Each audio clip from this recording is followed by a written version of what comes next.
Good morning, lovely folks at YouTube. Ren here. It is kind of a gloomy day. I am not super happy about that because this is like my one day off for the next 5 days. I'm scheduled to work like 52 hours this week, which is insane. I mean, I actually scheduled 44 hours, but then I'm on call for 8, and it's just, it's a struggle. So, anyway. This is probably all you're going to see of me this week. I'm throwing together just this really half-assed video. I got a request to show off some of my herb collection, so I figured, yes, that's something I can do really easy in just like a 20-30 minute thing on the one day that I have off before I take my kitten to the vet. You'll see her, I'm sure she's around here somewhere. Anyway, so I'm going to start here. This is my front-facing collection. This is my tea herbs, the ones that I use most commonly in making tea blends. This is the shelf my husband built for me several years ago to my specifications to fit these jars with a little drying rack underneath. I do have some thyme, yarrow, and lemon balm that are still drying here. Last of my harvest before the rain hits. I might still get something if it dries out. We'll see. And I also have, up here on the top, is also my little mortar and pestle. This is one of many mortar and pestles I have, but this is the one I use for tea herbs specifically because it being wood, you can't put a lot of force into it, but it's still so nice. That's olive wood that a friend of mine bought for me when they went to Tunisia, so I was super excited to receive that gift. But the story behind this shelf basically is that this is all the stuff that the kids have had free reign to. So this is out where everyone can see it. Has all these really nice labels on it. Looks nice in the kitchen, but also everything here is completely 100% safe. And I've told the kids basically, if it's on this shelf, have at it. If it's in the pantry, which you'll see next, ask first. So let's see what we have here. So a couple little jars up here.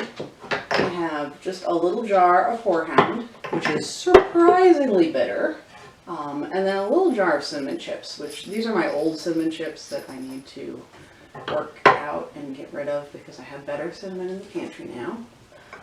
This one right here, this is a newer jar that I made. This is blackberry leaf, so just harvested this year from my blackberries.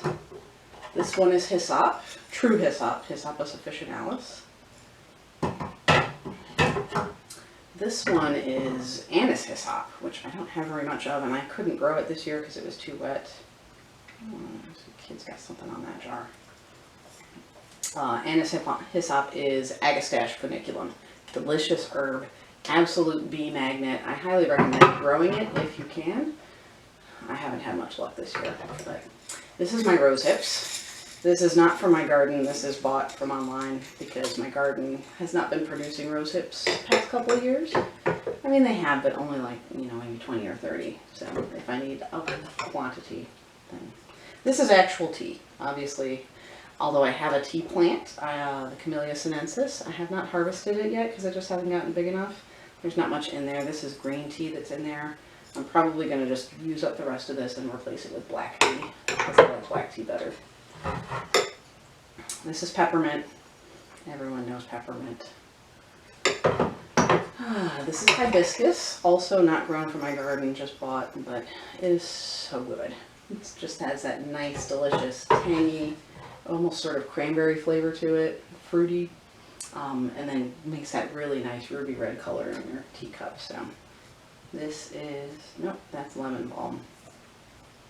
That's my lemon balm, which I have an abundance of. You can see this little bundle here is just one of many that I picked. Most of it I threw in my compost because lemon balm is a thug. This is my spearmint. I have lots of spearmint as well. Spearmint is also a thug, but it's being more well behaved in where it's going. This is a new one for this year as well. This is linden, specifically the American linden, Tilia americana. The little flowers and the little leaf bracts that attach to the flowers are used in tea. Makes a lovely, lovely little tea. Very good for calming. And also this plant is another absolute bee magnet. And the linden honey is really good as well. There's my yarrow. This is nearly full. I'm going to have a hard time fitting that into here, but we'll do our best. This one is ginger. This is actually ginger that I grew in my yard. So there's not much of it left. I'll probably need to grow more next year. But ginger can grow, at least here, you know, and I'm sure you can probably grow it in a big pot. It needs a really wide, flat pot because it spreads the rhizomes horizontally just under the surface of the soil, but it can be done. This is my chamomile. As you can see, that is cramped. This is all just this year's chamomile. Like, there was nothing in this jar when I started. So, some of my little twine that I use for hanging my bundles. And then, of course, this last one is catnip. Catnip's really popular in our house. Not just for us, but for the cats. Kids like to raid this to give it to the cats and then watch them trip out. It's funny. So, and that is one that I'm going to be harvesting that soon, hopefully, if we get a dry day, so I can get more in that, because that's, as you can see, really popular here in my house. So, anyway, we're going to move on to the pantry and I'll show you what we have there, okay? Okay, so this is my pantry herb storage, and I apologize, I may occasionally be a little distracted. I have a kitten in the house. She's going on 4 months old right now, and right now I'm looking right at her. You can't see her, but she's investigating my tripod, and I just want to make sure that she's not going to knock anything over, because she's a kitten and they will do things like that. Are you going to come on camera? Come here. Oh no, I know, you're crazy right now. Come here. Come here, look. This is Anya. She's our newest kitten. She's a foster fail. So we fostered her when she was about 2-3 weeks old. We were bottle feeding her initially and just kind of fell in love with her and had to adopt her. And she is very high energy and crazy and loves to play with Persephone, who she sees now and she's going to start instigating something with. So anyway, so let's move on to what you're actually here for. This is my pantry in the kitchen. Most of the pantry is actually for kitchen stuff. You can probably see some of the things kind of off to the edges here, like my cereal boxes. This box here has napkins, plastic bags. This is all my jars for canning, all my canning stuff. But this stuff right here, and to a lesser extent some of this is all kind of basically my witchy stuff. My herb stores. Down here, of course, is where I store my wine, and I do have some mead that I made myself. So my little homemade labels here. That's a Concord Piment I made in 2017. So I have not been making as much mead lately. I do actually have 2 gallons here in the back that are aging, but that's the last mead I've made in a while, and it's been almost a year since I've done it. Just haven't had the time, to be honest. It's a pretty time-consuming process getting it bottled. But anyway, let's talk about the herbs here. This shelf right here, let me get up a little bit. Oh, my feet are hurting. This shelf right here is more of a mishmash. This is just all the random jars because I ran out of my good jars here. What I call my good jars. Oh, okay, here we go. These are basically candle jars. About 5 years worth of candles. I get these candles, they're like the seasonal scented candles that I get at Michael's, and they all have the same jar in them. Go through the candles and then just clean out the jars and use it for storage because it has that nice hermetic lid on it. Makes a nice airtight seal. They're good size. I mean, I can store a good like 3 to 4 cups of herbs in there. It's really a good, nice jar. And of course then I'm upcycling instead of sending it into the landfill. But this is all just other stuff. So I do have a bunch of empty jars here, including one empty candle jar that I'll have to decide what I'm actually going to put in that. These little jars here, these 4 little mini mason jars, were actually gifted to me by one of the priestesses in Blue Star when I got my dedication. So these are my dedication gift. I got many more than this, but a lot of the things that they gave me I already had in my collection. These are just the things that I didn't already have. So they gave me oak moss, damiana, frankincense, and copal, and I've used all of them and loved it. I just have also a lot of, like right here, this is my jar of my 4 Thieves vinegar cleanser that I'm working on right now, letting that steep. I have some orange peel that I recently got from some oranges that the kids had never eaten and were starting to dry out, and rather than letting them go to waste, we got the peel. This is my white clover from the yard. These 2 jars, this one here and then this big mason jar. This is actually my orris root, which I harvested last year. Orris root takes about 2 years to age appropriately, so it's starting to get there. But ideally it has to age at least 2 years before it really gets that orris root fragrance. there's some kind of chemical process it goes through, but it's in the process of doing that. This is my Ella Campaign root, which I also harvested last year. And this is my soapwort root, which I harvested last year. Oh, shoot! Oh, well. So much for that hermetic seal on that one. That one's not staying on very well.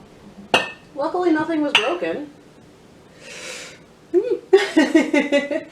Okay.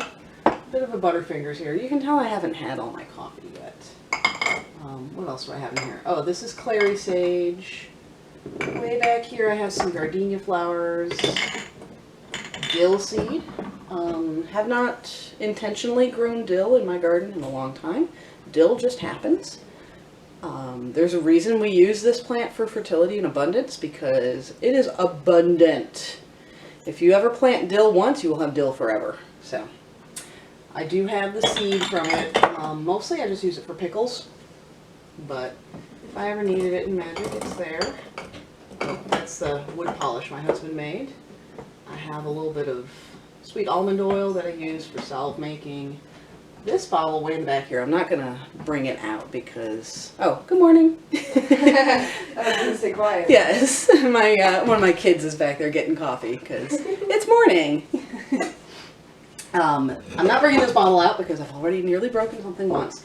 That bottle back there has moon water, which is actually charged under a lunar eclipse that happened in 2019. So, cool.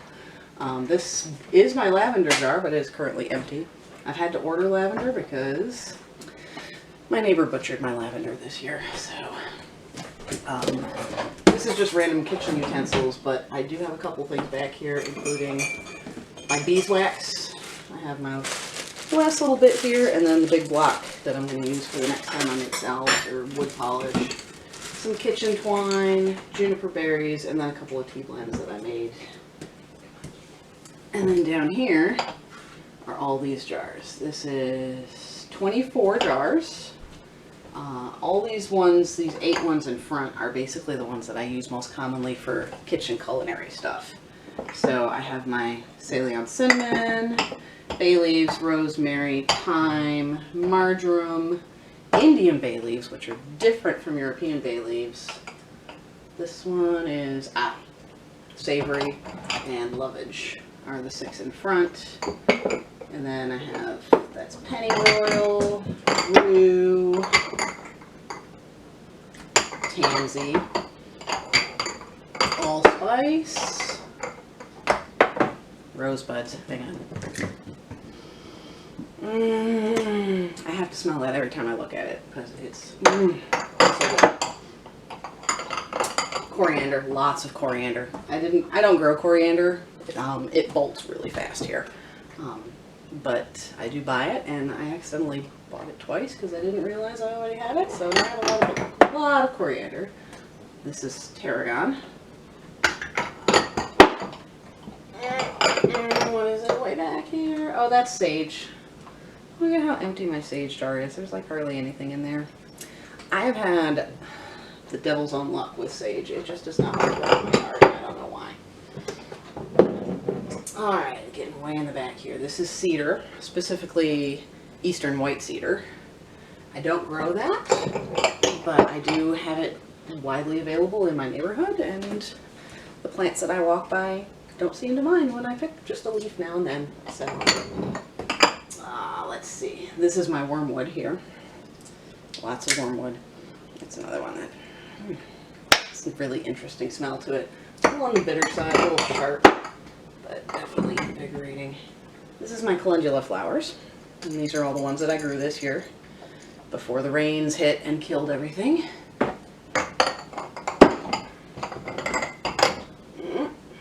Oh, I forgot I had this. This is holy basil, or tulsi. What? No, you don't get some on ya.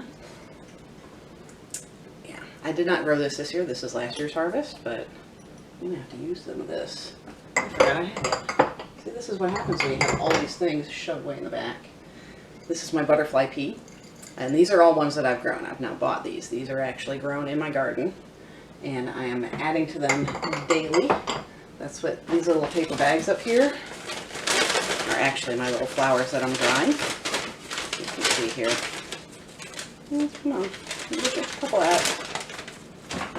Come on, come on. Come on.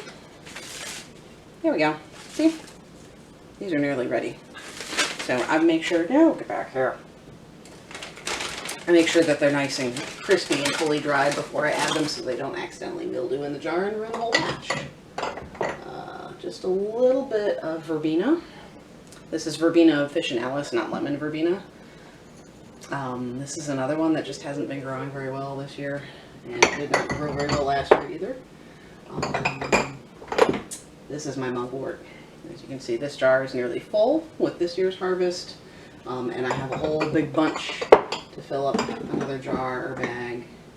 And then this one actually does have a label. I've been very half-assed about putting labels on these things. But this is my Monarda didyma. This used to be on the main shelf, which is why it has a label. But I've retired it back here because I don't use it as much as some of the other newer herbs that I have. So, let me sit down. My feet are hurting. So anyway, that's my herb collection. It's pretty extensive and it's growing almost on an almost daily basis. Like that empty jar that's up there, I'm probably going to fill with apple peels because I've been starting to save apple peels as well now that it's fall and I'm doing a lot of things with apples. I made an apple cake the other day and had my husband save all the peels when he peeled the apples for me so that I could have dried apple peels and put those into teas. I have a plan.